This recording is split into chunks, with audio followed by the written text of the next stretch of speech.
Salam uşaqlar, xoş gördük sizləri. Bugün mən Ayidə müəllimə sizinlə elektromaqnit rəqsləri və dalğaları bölməsindən olan 120-ci məsələnin həllinə baxacağım. Məsələdə bizə deyir ki, rəqs konturunun eyni sarğacına birinci kondensatoru qoşduqda yaranan sərbəst elektromaqnit rəqslərinin periodu T1 ilə, ikinci kondensatoru qoşduqda isə onu da T2 ilə ifadə edirik. Sarğaca həmin kondensatorları paralel birləşdirib qoşduqda yaranan periyod nəyə bərabər olmuş olacaq? Baxın, biz bilirik ki, bizim periyodumuz elektromaqnit rəqsləri və dalğaları bölməsində 2pi kök altında ES-yə bərabərdir. Əgər bizə T1-dən T2-dən danışırsa, o zaman mən T1-i 2pi L1 S1 ilə, T2-ni də 2pi kök altında L2 S2 ilə ifadə etmiş olacağım.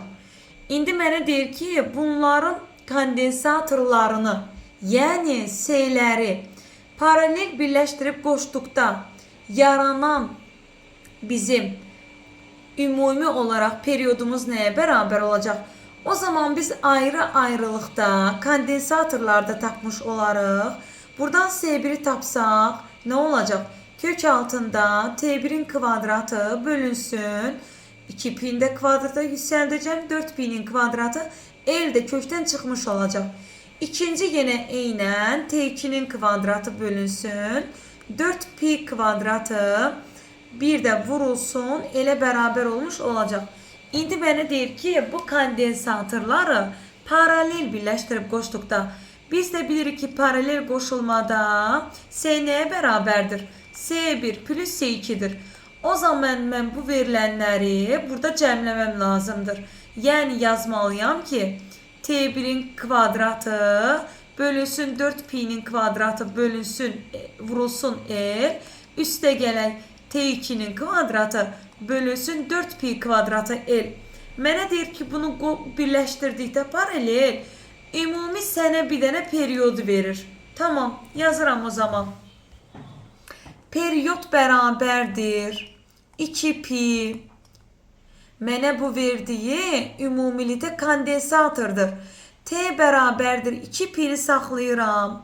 Sonra kök altında L'i də saxlayıram. S'in yerinə artıq tapdığım, paralel qoşulmadan aldığım ümumi bu cəmi yazacağım. Yəni mənə deyir ki, paralel qoşulanda sənin periyodun necə ifadə ediləcək?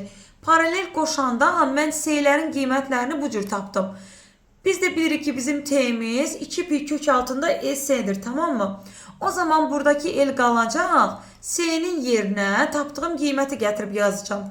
Yəni T1'in kvadratı bölünsün 4pi kvadratı L, üstə gəlinsin T kvadratı, T2 kvadratı bölünsün 4pi kvadratı L. Bu qaldı belə kökdə. Düzdür uşaqlar, bərabərdir. Yenə bu 2pi olduğu kimi burada qalmış olacaq. İndi əgər bu L'ləri ixtisar aparsam, yerdə kökün altında nə qalır?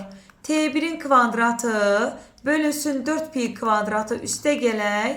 T2'nin kvadratı bölünsün 4pi'nin kvadratı. Aha, aldım bu cür. İndi baxıram ki, burada 1 bölünsün 4pi kvadratı var. Burada da yenə 1 bölünsün 4pi kvadratı var. Bunu da kökdən çıxarda bilirəm. Mənə nəyi verir? 1 bölünsün 2pi'ni verir. Kök altında nə qaldı? T1'in kvadratı üstə gələk T2'nin kvadratı. Buradan bu 2pi'lər gedəcək. Biri də yenidən buna vuranda nə qalır? T1'in kvadratı üstə gələk T2'nin kvadratı.